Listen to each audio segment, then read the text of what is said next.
Bonjour Tom. Alors, il est évident qu'une défaite par 6-1, on a connu des jours plus glorieux à l'Union Saint-Gilloise. Alors, il y a plusieurs façons de réagir. D'abord, on peut se dire, ouais, c'est dramatique, ça peut pas arriver. Et puis, dans notre situation actuelle, au moment où les matchs s'enchaînent, se dire que ça n'est jamais qu'un mauvais moment à passer. Alors, quelle est votre analyse de la situation? Mais je pense après un 7 sur 9 qu'il ne faut pas dramatiser.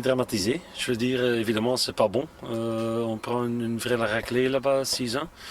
D'autre côté, si on perd 1-0 ou 6-1, ça reste le même dans le sens qu'on joue et qu'on perd contre un adversaire direct dans la lutte pour le maintien. Donc c'est ça le plus pire. D'autre côté, c'est comme je dis, après un 7 sur 9, il ne faut pas jeter les bonnes choses non plus. Je veux dire, je pense qu'il y a aujourd'hui encore le moment pour réfléchir de tout ce qui s'est passé.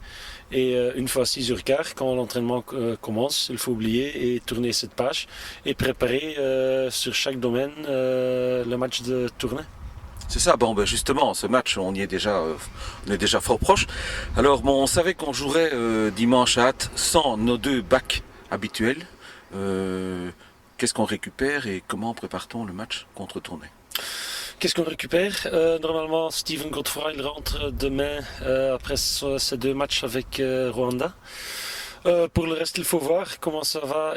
En tout cas, il y a Noto Melifiori, Luigi qui revient après suspension. Par contre, il y a 3 joueurs qui ne sont pas qualifiés, c'est-à-dire Lanclas, Diaco et Diem. Et puis il y a encore des points d'interrogation derrière les noms de Cortelletti et Yagan. Ça, il faut voir les heures qui suivent maintenant.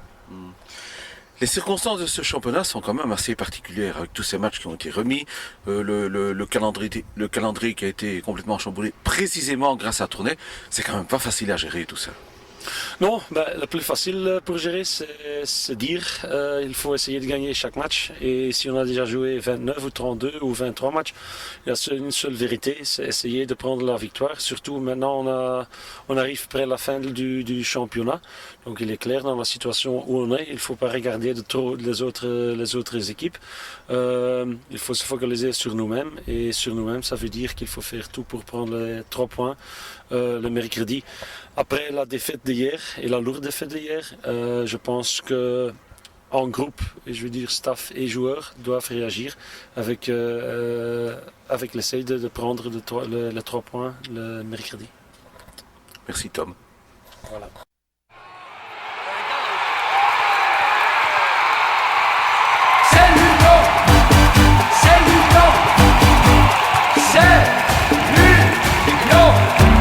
Les gars de l'Union Saint-Gilloise jouent au football avec passion. Voilà pourquoi le dimanche nous allons au Paris dans ses installations. Au sein de l'Union Saint-Gilloise, sous le soleil ou sous la pluie, les supporters